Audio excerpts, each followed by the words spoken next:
ഉപതെരഞ്ഞെടുപ്പ് പ്രഖ്യാപിച്ചിരിക്കുന്നു. ഇനിയിപ്പോ നിലമ്പൂരിലേക്കാണ് കണ്ണുകളെല്ലാം. എന്താണ് പ്രതീക്ഷ? ഉപതെരഞ്ഞെടുപ്പ് പ്രഖ്യാപിച്ചിരിക്കുന്നത് വളരെ സന്തോഷം.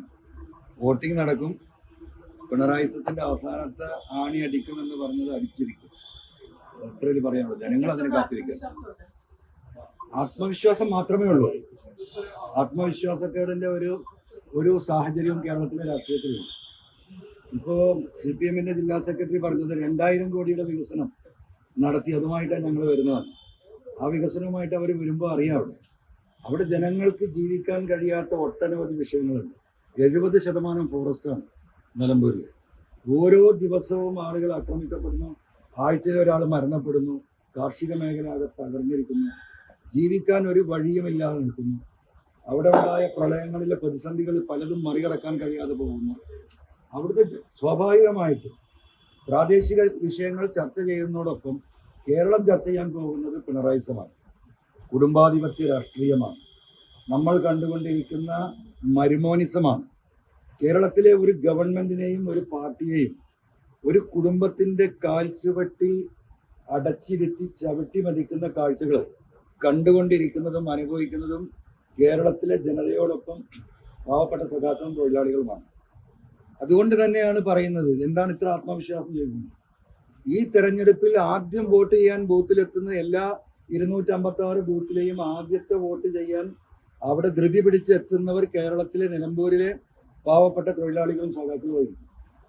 UDF പ്രവർത്തകർ അതിന്റെ പിന്നിലുണ്ടാവും. അത്ര വലിയ വാശിയിലാണ് കേരളത്തിലെ സഖാക്കൾ നിൽക്കുന്നത്. ആ അനുഭവത്തിലാണ് അവർ അനുഭവിച്ചുകൊണ്ടിരിക്കുന്നത്. അതാണ് പിണറായിസം. പിണറായിസം എന്താണ് എന്ന് വിസ്തരിക്കപ്പെടുന്ന ഒരു തെരഞ്ഞെടുപ്പായിരിക്കും നിലമ്പൂരിൽ നടക്കുന്നത്. ഈ സ്ഥാനാർത്ഥി ആരാധനയെ സംബന്ധിച്ച് UDF-ന്റെ താങ്കൾ ചില താല്പര്യങ്ങൾ മുന്നോട്ട് വെച്ചിരുന്നു.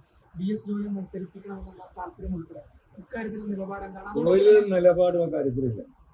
പരിപൂർണമായിട്ടുള്ള എന്താ പറയാ പിന്തുണയാണ് കൊടുത്തിരിക്കുന്നത്. നിരുപാധിക പിന്തുണയാണ്. അവിടെ UDF തീരുമാനിക്കുന്ന ഏത് സ്ഥാനാർത്ഥിയായാലും അത് കേരളത്തിലെ ജനങ്ങളെ പ്രതിനിധീകരിക്കുന്ന സ്ഥാനാർത്ഥിയാണ്. അത് UDF-ന്റെ സ്ഥാനാർത്ഥിയല്ല. ജനങ്ങളും പിണറായിയും തമ്മിൽ ഏറ്റുമുട്ടലാണ്. ആ ജനങ്ങളും പിണറായിയും തമ്മിൽ ഏറ്റുമുട്ടലിൽ ആരെ നിർത്തിയാലും കേരളത്തിലെ 3.5 കോടി ജനങ്ങളുടെ പ്രതിനിധിയായിട്ടാണ് ആ സ്ഥാനാർത്ഥിയെ നിലമ്പൂരിലെ ജനങ്ങളെ കാണാൻ പോകുന്നത്. മാത്രമല്ല, നിലമ്പൂരിലെ വോട്ടർമാരെ സംബന്ധിച്ച് വലിയ ധാർമ്മിക ഉത്തരവാദിത്തമുണ്ട്. 2026 ഈ ജനദ്രോഹ ഗവൺമെന്റ് തിരിച്ചു വരുമെന്ന നരേഷനാണ് ഇവിടെ നടത്തിക്കൊണ്ടിരിക്കുന്നത്. അത് വരും എന്ന് വരുത്തി തീർക്കാനുള്ള ഒട്ടനവധി കാര്യങ്ങൾ ഇവിടെ നടത്തിക്കൊണ്ടിരിക്കുക. ഇപ്പൊ നിങ്ങൾ കണ്ടു, മിനിയാന്നാണ് 4ാം വാർഷികം. അമ്മായിയപ്പനും മരുമകനും കേക്ക് മുറിച്ച് അങ്ങോട്ടും ഇങ്ങോട്ടും സന്തോഷകരമായി കൈമാറുന്നത് നമ്മൾ കണ്ടതാണ്. ഈ കേക്ക് മുറിക്കൽ ഇവിടെ നടക്കുമ്പോഴാണ് പാവപ്പെട്ട ആശാ തൊഴിലാളികൾ കാസർഗോഡ് നിന്ന് ആരംഭിച്ച പട്ടിണി ജാഥ കേരളത്തിന്റെ ഹൃദയത്തിലൂടെ കടന്നു പോവുകയാണ്. ഒരു 100 രൂപ അവർക്ക് വർദ്ധിപ്പിച്ചു കൊടുക്കാൻ തയ്യാറാകാത്ത തൊഴിലാളി വർഗ ഗവൺമെന്റ് എന്ന് പറയുന്ന ഇന്ത്യ കണ്ട ഏറ്റവും വലിയ മുതലാളിത്ത ഗവൺമെന്റ് കേരളത്തിൽ ഇവിടെ അടക്കി വാഴുകയാണ്. അതിനെതിരെയുള്ള പ്രതികരണമില്ലാതിരിക്കുമോ? അതുകൊണ്ട് നിലമ്പൂരിലെ വോട്ടർമാരെ സംബന്ധിച്ച് ഈ സംസ്ഥാനത്തിന്റെ ഭാവി വരാനിരിക്കുന്ന 2026 ആര് കേരളം ഭരിക്കണമെന്ന് തീരുമാനിക്കുന്ന എന്താ പറയാ ജനവിധിയായിരിക്കും നിലമ്പൂരിൽ നിന്ന് വരിക. അതുകൊണ്ട് തന്നെ വോട്ടർമാരെ സംബന്ധിച്ച് വലിയ ഭാരിച്ച ഉത്തരവാദിത്തമുണ്ട്, ധാർമ്മിക ഉത്തരവാദിത്തമുണ്ട്. അതവർ നിറവേറ്റും. വലിയ ഭൂരിപക്ഷത്തിന് UDF-ന്റെ സ്ഥാനാർത്ഥി അവിടെ ജയിച്ചു കയറും. ഞാൻ പറഞ്ഞു, ഏത് ചെകുത്താൻ മത്സരിച്ചാലും ആര് മത്സരിച്ചാലും അതൊരു വിഷയമേ അല്ല. ഞാൻ പറഞ്ഞില്ല, ആര് മത്സരിച്ചാലും അത് കേരളത്തിലെ ജനങ്ങളെ 3.5 കോടിയുടെ പ്രതിനിധിയായിട്ടാണ് അവിടുത്തെ വോട്ടർമാർ കാണാൻ പോകുന്നത്. അതുകൊണ്ട് സ്ഥാനാർത്ഥിയെ സംബന്ധിച്ച് ഇപ്പോഴത്തെ ഈ ഒരു അവസ്ഥയിൽ ഒരു പ്രസക്തിയില്ല. അത് ജനങ്ങളെ പ്രതിനിധീകരിക്കുന്ന ഒരു വ്യക്തി മാത്രമായിരിക്കും സ്ഥാനാർത്ഥി. ആ ജനങ്ങളുടെ പ്രതിനിധിയാണ്. ഞാൻ പറഞ്ഞില്ലേ, ജനങ്ങളും ഈ പറയുന്ന പിണറായിയും മരുമകനും തമ്മിൽ ഏറ്റുമുട്ടലിന്റെ എന്താ പറയാ അതിന്റെ നേർചിത്രം നിലമ്പൂരിലെ തെരഞ്ഞെടുപ്പ് റിസൾട്ടിൽ വരും.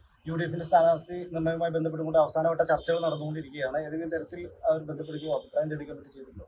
അങ്ങനത്തെ ഒരു ഡിസ്കഷന്റെ ആവശ്യമില്ല. നിരുപാധിക പിന്തുണ എന്ന് പറഞ്ഞാൽ പിന്നെ എൻ്റെ അടുത്ത് അഭിപ്രായം ചോദിക്കേണ്ട കാര്യമില്ല. 2ാം ഘട്ടം ചോദിച്ചപ്പോഴും നമ്മൾ തീർത്ത് പറഞ്ഞതാണ്, നിങ്ങൾക്കത് തീരുമാനിക്കാം, അതിന്റെ റൈറ്റ് നിങ്ങൾക്കുണ്ട്, അതവർ തീരുമാനിക്കും. പ്രഖ്യാപനം വേണം, പെട്ടെന്ന് വേണം എന്നുള്ളതാണ്. കുറച്ച് ദിവസങ്ങളേ ഉള്ളൂ. അവിടെ 10 ദിവസം മതി. ഇനി 10-20 ദിവസം ഉണ്ട്. 15 ദിവസം അധികം അഭിപ്രായം. വെറും 10 ദിവസം മതി. ആ വോട്ടിംഗ് അവിടെ നടന്നാൽ മതി. ജനങ്ങൾ അതിനെ കാത്തിരിക്കുകയാണ്. ഒരു പ്രചരണത്തിന്റെ ആവശ്യം നിലവിലില്ല. ഇപ്പൊ ഈ 98 MLA-മാരും മന്ത്രിമാരും മുഖ്യമന്ത്രിയും എന്താ പറയാ പിണറായി കുടുംബം ഒക്കെ വരുമല്ലോ. ഇപ്പൊ അവിടെ തന്നെ ആയിരിക്കും എല്ലാവരും. അപ്പൊ അതിന്റെ ഒന്നും UDF-നെ സംബന്ധിച്ച് അതിനൊന്നും ആവശ്യമില്ല. ജനങ്ങൾക്ക് കാര്യം ബോധ്യപ്പെട്ടിട്ടുണ്ട്. ഏറ്റവും അവസാനമായിട്ട് ഇപ്പൊ ഈ ഹൈവേയുമായി ബന്ധപ്പെട്ട വിഷയങ്ങൾ, അതായത് ഇവര് നടത്തുന്ന, നിങ്ങളൊന്ന് ആലോചിച്ച് നോക്കൂ, ഇത്ര വലിയൊരു ദുരന്തം കേരളത്തിൽ ഉണ്ടായിട്ട് അതിന്റെ PWD മന്ത്രിയുടെ ധാർമ്മിക ഉത്തരവാദിത്തമാണ് ആ സ്ഥലം സന്ദർശിച്ച് അവിടുത്തെ ജനങ്ങളുമായി സംസാരിക്കാൻ. എന്തുകൊണ്ടാണ് സാധിക്കാത്തത്? എന്താണ് ഒരു മന്ത്രിക്ക് ഒരു ശേഷിയില്ലാത്തത്? അപ്പൊ ഇത്ര ശേഷി കുറഞ്ഞവരാണോ ഇവര്? റീല് കൊണ്ട് മാത്രം കേരളത്തിലെ ജനങ്ങളെ അഭിമുഖീകരിക്കാൻ വിചാരിച്ചു? ഒരു പ്രതിസന്ധി ഉണ്ടാകുമ്പോൾ ആ പ്രതിസന്ധിയുടെ മുന്നിൽ വന്ന് നിന്ന് അതിനെ നേരിടുന്നവനാണ് നേതാവ്. അതുകൊണ്ടാണ് ഞാൻ പറഞ്ഞത് മൂക്കാതെ പഴുത്തതാ. ഇത് ചവിട്ടിക്കുട്ടി പഴുപ്പിച്ചിട്ട് വെച്ചതാണ് ഈ മന്ത്രിയെ. അത് എന്തുകൊണ്ടാണെന്ന് കേരളത്തിലെ ജനങ്ങൾക്കറിയാം. അതുകൊണ്ട് തന്നെയാണ് ഇത്തരത്തിലുള്ള പ്രതിസന്ധികൾ. മറ്റത് ഓളത്തിനനുസരിച്ച് നീന്താൻ ആർക്കാ കഴിയാത്തത്? ഒരു തിര എതിരെ വന്നപ്പോ ഓടി ഒളിക്കാണ്. 3 ദിവസം വാതിലടച്ചിരുന്നു. 3-ാമത്തെ ദിവസം പിന്നെ ഫേസ്ബുക്കിലാണ് പ്രത്യക്ഷപ്പെടുന്നത്. അത് കഴിഞ്ഞിട്ടാണ് മെല്ലെ സ്റ്റെപ്പിൻ ചെയ്യുന്നത്. ഇത്രമാത്രം അധൈര്യം ഒരു വ്യക്തിക്കുണ്ടെങ്കിൽ എങ്ങനെയാണ് ഈ ഒരു പ്രസ്ഥാനത്തെ നയിക്കുന്നത്? അദ്ദേഹം നടത്തിക്കൊണ്ടിരിക്കുന്ന റീലുകളും പ്രവർത്തനങ്ങളും എടുത്ത് പരിശോധിച്ച് നോക്കിയാൽ അറിയാം. ഇവിടെ ഇതിൽ ഏറ്റവും വിഷമിക്കുന്നത് കേരളത്തിലെ ജനങ്ങളെ പോലെ തന്നെ. ആശാ വർക്കർമാരുടെ സമരം നിങ്ങളൊന്ന് അന്വേഷിച്ച് നോക്കൂ. എന്താണ് ഒരു സഖാവിന് പറയാനുള്ളത്? അതൊരു വാശിപ്പുറത്ത് എന്നോട് ചോദിക്കാതെ നിങ്ങളോട് ആര് സമരം ചെയ്തു എന്നാണ് ഈ സമര സഖാക്കളോട്, സഹോദരിമാരോട് ചോദിച്ചത്. ഇപ്പൊ പിണറായിയോട് ചോദിക്കാതെ സമരം പോലും നടത്താൻ പാടില്ല എന്ന് പറഞ്ഞാൽ ഈ ഫാസിസവും മോഡിയും തമ്മിൽ എന്താ വ്യത്യാസം? ഇതിലേറെ ബെറ്റർ മോഡിയല്ലേ? ഇത്രമാത്രം ജനങ്ങളെ എന്താ പറയാ, ജനകീയ സമരങ്ങളെ അടിച്ചമർത്തുന്ന, വിമർശനങ്ങളെ അടിച്ചമർത്തുന്ന നിങ്ങളൊരു വാർത്ത കൊടുത്താൽ പോലും അത് താങ്ങാൻ കഴിയുന്നില്ലല്ലോ. അപ്പൊ എന്താ മനസ്സിലാക്കേണ്ടത്? എവിടെയാണ് ഫാസിസ്റ്റ് ഭരണം? കേന്ദ്രത്തെക്കാളും വലിയ ഫാസിസ്റ്റ് ഭരണം നടക്കുന്നത് ഇവിടെ തന്നെയല്ലേ? അപ്പൊ ഇതെല്ലാം പ്രതിഫലിക്കും. ഇപ്പോ ADGP അജിത് കുമാറുമായി ബന്ധപ്പെട്ട വിഷയങ്ങൾ എവിടെ എത്തി? തൃശ്ശൂർ പൂരം ഒന്ന് കലക്കിയതിന് റിപ്പോർട്ട് ഇപ്പോഴും വന്നില്ല. കഴിഞ്ഞൊരു വർഷം കഴിഞ്ഞ് പൂരം കഴിഞ്ഞു. ഇവിടുത്തെ PV Anwar മാത്രമല്ലല്ലോ പറഞ്ഞത്, ഇവിടുത്തെ പ്രതിപക്ഷം മാത്രമല്ലല്ലോ പറഞ്ഞത്, ഇവിടുത്തെ LDF ഉൾപ്പെടെ CPI മന്ത്രി ഉൾപ്പെടെ എന്താ പറഞ്ഞത്? ഈ പൂരം കലക്കലിന് BJPക്ക് ഒരു പച്ചയായിട്ട് BJPയും കേന്ദ്ര നേതൃത്വവും തല കുത്തിമറിഞ്ഞിട്ട് കേരളത്തിൽ നിന്ന് ഒരു ജനപ്രതിനിധിയെ ഉണ്ടാക്കാൻ കഴിയാത്തോടാണ് ഈ പറയുന്ന അജിത് കുമാർ പിണറായിയുടെ സമ്മതത്തോട് കൂടിയിട്ട് ഒരു പൂരം കലക്കിയിട്ട് തൃശ്ശൂരിൽ BJPക്ക് ഒരു പാർലമെന്റ് സീറ്റ് ഉണ്ടാക്കി കൊടുത്തത്. എന്തെങ്കിലും നടപടി ഉണ്ടായോ? ഒരു നടപടി ഉണ്ടായിട്ടില്ല. ഇത് ജനങ്ങൾ ചർച്ച ചെയ്യില്ല. സ്വർണ്ണക്കള്ളക്കടത്ത് നിലമ്പൂരിൽ ചർച്ചയാകുമല്ലോ.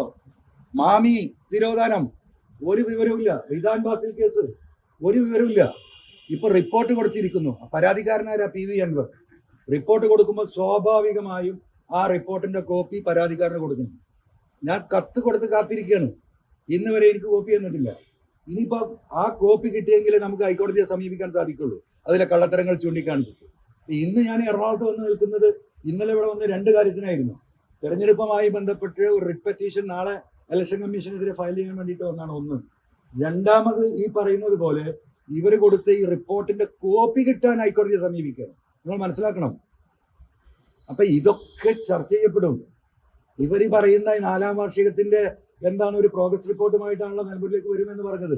ഒന്ന് വരട്ടെ. ജനങ്ങളത് കണ്ടുകൊണ്ടിരിക്കുകയാണ്. ജനങ്ങൾ പ്രതികരിക്കും, അതിനൊരു തർക്കമില്ല. അത് പിണറായി സത്തിന്റെ ഈ പറഞ്ഞതുപോലെ 2026 ആര് ഭരിക്കും എന്നതിന്റെ ക്ലിയർ പിക്ചർ, വളരെ ക്രിസ്റ്റൽ ക്ലിയർ പിക്ചർ നിലമ്പൂരിലെ വോട്ടിംഗ് പാറ്റേണിലുണ്ട്. എല്ലാ മൈനോറിറ്റീസും, എല്ലാ ഈ പറയുന്ന മേജർ കമ്മ്യൂണിറ്റി, ഇതൊക്കെ ജനം എന്ന് പറയുന്ന വിഭാഗത്തിലാണ്. വീണ്ടും വീണ്ടും അടിവരയിട്ട് പറയുന്നത് ജനങ്ങളും പിണറായിയും തമ്മിൽ ഏറ്റുമുട്ടില്ല. അതിൽ ജാതി ഉണ്ടാവില്ല, മതമില്ല, രാഷ്ട്രീയമില്ല. മനുഷ്യർക്ക് ഇവിടെ ജീവിക്കണം. ഈ സ്വത്ത് മുഴുവൻ ഇവിടുന്ന് അടിച്ചു മാറ്റി പോവുകയാണ്. സമൂഹത്തിന്റെ മുഴുവൻ കാര്യങ്ങളും ഒരു റീൽ ഉണ്ടാക്കാൻ 2 മിനിറ്റിന്, നാളെ പത്രസമ്മേളനത്തിന്റെ ആ ഡീറ്റെയിൽസ് കൊടുക്കുന്നുണ്ട് ഞാൻ. 10 ലക്ഷം 9,90,000 രൂപ. ഇന്നലെ ഇങ്ങനെ പറഞ്ഞല്ലോ, റീൽസ് ഇടും ഇനിയിടും ഇടും. അത് കച്ചവടമാണ്. ഒരു 2 മിനിറ്റിന്റെ റീല്, നിങ്ങളൊക്കെ റീൽ ഉണ്ടാക്കുന്നവരാണല്ലോ. 2 മിനിറ്റിന്റെ റീൽ ഉണ്ടാക്കാൻ 9,90,000 രൂപ. 4 റീലിന് 40 ലക്ഷം രൂപ കൊടുത്തു. 39,80,000 രൂപ. എന്തിന്? ബേപ്പൂർ ഫെസ്റ്റ്. ഇപ്പൊ ഈ കാണപ്പെട്ട റീലുകൾ നിങ്ങൾ നോക്കൂ. നാഷണൽ ഹൈവേയുമായി ബന്ധപ്പെട്ട റീലുകൾ എന്താ? ഇതെല്ലാം ഡ്രോൺ ഉപയോഗിച്ചാണ്. 5 ലക്ഷം 10 ലക്ഷമാണ് PRD വകുപ്പ് അതിന് കൊടുക്കുന്നത്. ഇപ്പൊ റീല് മുപ്പരിക്കൽ കച്ചവടമാണ് മന്ത്രിക്ക്, വലിയ വരുമാന മാർഗമാണ്. അതുകൊണ്ട് റീലിട്ടുകൊണ്ടേയിരിക്കും, അതിൽ തർക്കമൊന്നുമില്ല. അത് അദ്ദേഹത്തിന്റെ വ്യവസായത്തിന്റെ ഭാഗം. അതെ, അതാ ഞാൻ പറഞ്ഞത്. ആ പ്രോഗ്രസ് കാർഡുമായിട്ട് അമ്മായിയപ്പന് വരുമാനം നൽകൂരിലേക്ക് വരട്ടെ, ജനങ്ങളോട് പറയട്ടെ. ഞങ്ങൾക്കും പറയാനുണ്ട് ചിലത്. നാളെ പ്രസ് മീറ്റ് വിളിക്കുന്നത്, ഞാൻ എറണാകുളത്തായിരുന്നു വിളിച്ചിരുന്നത്, ഇപ്പൊ ഇലക്ഷനെ വേണ്ടി തിരിച്ചു പോവാം. നാളെ മലപ്പുറത്ത് രാവിലെ 9 മണിക്ക് പ്രസ് മീറ്റ് നടത്തുന്നുണ്ട്. കുറച്ച് രേഖകൾ കൂടി നിങ്ങൾക്ക് തരാനുണ്ട് ഇതുമായി ബന്ധപ്പെട്ട്. മുഹമ്മദ് റിയാസിന്റെ ഓഫീസുമായി ബന്ധപ്പെട്ട ചില രേഖകൾ കേരളത്തിലെ ജനങ്ങളുടെ മുന്നിൽ കൊടുക്കേണ്ടതുണ്ട്. അത് നാളെ രാവിലെ 9 മണിക്ക് നടക്കുന്ന പ്രസ് മീറ്റിൽ എറണാകുളത്തും തരാനായിരുന്നു ഉദ്ദേശിച്ചിരുന്നത്. ഇലക്ഷൻ ഡിക്ലെയർ ചെയ്തുകൊണ്ട് എനിക്ക് അർജന്റായിട്ട് തിരിച്ചെത്തേണ്ടതുണ്ട്. അത് നാളത്തെ പ്രസ് മീറ്റിൽ അവിടെ ഒന്ന് കൊടുക്കും. Subscribe to One India and never miss an update.